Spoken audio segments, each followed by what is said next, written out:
In this video, I'll be showing you some basic ways to work with strings in text plays. A string is a sequence of characters. These may include letters and numbers. Here's an example. If I just insert this snippet, text plays will reproduce it as it is.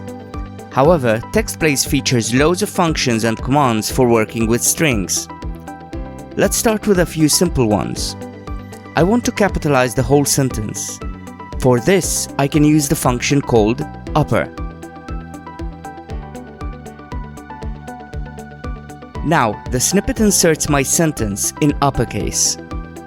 If I want the whole sentence in lowercase, I can use the same syntax but replace upper with lower.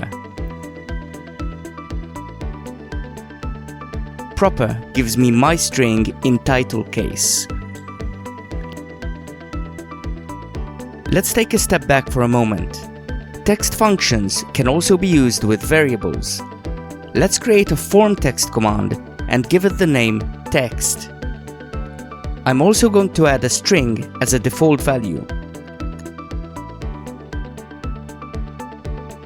Now, anything I type inside this text field is placed inside the variable called text, which I can then use with functions such as the ones demonstrated in this video. Another handy function is replace. I'm going to use the replace function to change every instance of the word pink to green, with apologies to any Aerosmith fans out there.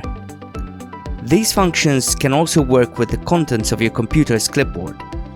For this, you need to replace the variable name with the clipboard command. Don't forget the curly brackets. Here's what happens when I copy some text into my clipboard and then insert my snippet. These are some of the most basic functions available in text plays, but there's a lot more that you can do. To learn more, please watch the next video in this series.